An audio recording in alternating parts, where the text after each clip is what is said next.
اور کوئی سوال کے لیے کھڑے ہو جائیے. السلام علیکم ورحمۃ اللہ وبرکاتہ. وعلیکم السلام. میت کو نہلانے کے بعد نماز کی طرح ہاتھ باندھنا کیسا ہے؟ میت کو نہلانے کے بعد یہ جو ہاتھ باندھے جاتا ہے، جو مردہ لیٹتا ہے، یہ بھی غلط.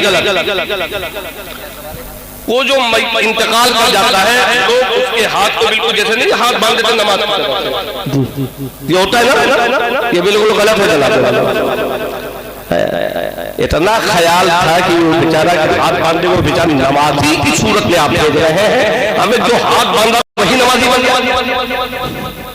جو ہاتھ باندھی پہلے وہ نمازی ہو جائے. اس کا مسئلہ کیا ہے؟ ہاتھ کو بالکل چھوڑ دیجئے، کروٹ اوپر ہاتھ باندھنا، انتقال کر جائے چاہے غسل دو یا لگو، ہاتھ سیدھے رہے گا. یہ بالکل سمجھا، ہاتھ کو باندھا لیجئے نمازی جیسے نماز، ہاتھ بالکل سیدھا رہے گا کسی بھی صورت. قبر میں بھی جائے گا تو ہاتھ سیدھا رہے گا.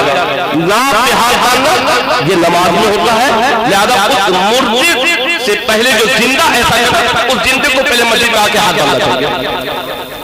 اس مردے کو جو باندھا نا اس کو آ کے مسجد میں ہاتھ چھوڑ دے. سمجھ میں آئی؟ تو یہ طریقہ نہیں ہے. کروٹوں پہ آیا جو حکم ہے کہ دونوں ہاتھوں کو کروٹوں پہ چھوڑ دیا جائے. جلدی دیکھیں نکاح کو مسئلہ کر لیجیے جو کہ پونے 2 بجنے والا ہے. مولانا صاحب ایک سوال ہے.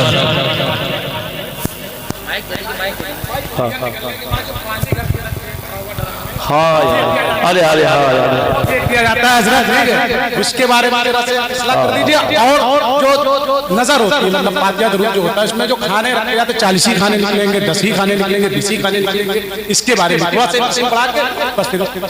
ہاں بہت ساری چیزیں ہمارے ہاں غیر شرعی باتیں داخل ہو گئی ہیں جس کا کوئی تعلق شریعت سے نہیں. نہ قرآن میں اس کا حکم، نہ حدیث میں حکم، نہ ہمارے بزرگوں نے اور ہمارے اسلاف نے اس کا حکم دیا. یہ میں نے بھی سنا ہے گھر میں کسی کا انتقال ہو جاتا ہے تو یا اللہ اب جو دودھ رکھا تھا اسے بھی پھینکو، کوئی کھائے گا نہیں، اس میں بھی موت سے رائے. گھر میں جو دودھ تھا اس کو پھینک دو، اس میں موت داخل ہو گئی. جو کھانا پینا تھا وہ بھی پھینک دو. درم میں پانی بھرا تھا اس کو لوٹا کے گرا دیتا ہے. یہ یار سراسر سب گناہ کا کام ہے، سب گناہ ہے. اور اس تمام کی جو تعلق جہالت ہے، حقیقت سے کچھ نہیں، شریعت سے کوئی تعلق نہیں. یار ایک بات بتاؤ، مرنے والا مر گیا تو کھانے کا کیا قصور ہے یار؟ مانا کوئی گھر میں موت ہوگی آگے نہیں کھانا، یہ کھانا اٹھا کے کسی آؤں یہ تو ہو سکتا ہے بھائی یہاں میت ہو گیا آپ نہیں کھائیں گے. یہ کھانا اٹھا کے کسی غریب کو دے دے پھینکنے کا کیا تعلق؟ یہ دور ہے، فریج کا زمانہ ہے تو فریج میں دور رکھا جاتا ہے. آج نہیں کل اگر چائے بنے گی تو یہ کام آ جائے، اس کو پھینکنے کا کیا تعلق؟ پانی درم میں بھرا ہے اس کو گرانے کا کیا تعلق؟ سراسر جہالت ہے جو ہمارے داخل ہو گئی. اور ایک یہ بھی جو ابھی آپ نے سوال کیا، دیکھیے انتقال کر لیا، اب اس کے لیے ایصال ثواب ہے. یہ ایصال ثواب آپ کی حیثیت اور آپ کی مرضی کے اعتبار سے ہے. ضروری نہیں ہے کہ 10واں میں 10 فقیر کو کھانا کھلایا جائے، 20واں میں 20 فقیر کو کھانا کھلایا جائے، 40واں میں 40 فقیر کو کھانا کھلایا جائے. قطعی کہیں سے اس کا ثبوت نہیں ہے. آپ کے اندر استطاعت ہے تو کھلائیے، میری استطاعت ہے رکھ لائیے. ایک کھانے کے فاتحہ کرتے سارے ثواب کرتے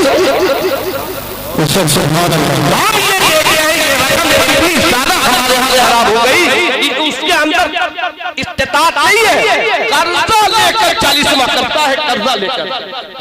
یہ گناہ ہے یار، سراسر گناہ ہے یار. قرضہ لے کے تم 40واں کرو. کس نے تمہیں سمجھا دیا کہ 40 کھانا نکالا جائے؟ ایک کھانا پہلے لو. کھانا بھی ضروری نہیں، 10-20 روپے کی مٹھائی منگائیے، امام صاحب کو بلائیے، اور بھی جس کو بلانا ہے 40ویں کی محفل میں فاتحہ کرا دیجئے. در حقیقت تو جو آپ نے قرآن پڑھا ہے اس کو ثواب ہے، جو کلمہ، جو درود، جو تلاوت ہوئی کھانا آپ کے پاس استطاعت ہے ایک کھانے کا اس سارے ثواب.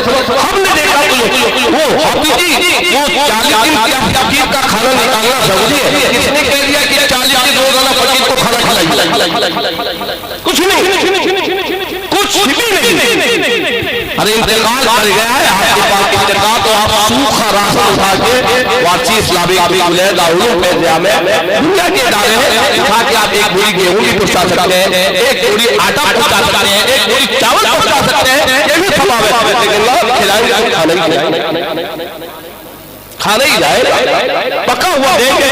آج کی رات میں کتنے جو کھانے پکے ہوں گے کتنے اٹھا کے پھینکا گیا ہوا گائے بیل نہیں کھائے ہوں گے، کھانے کھانے کے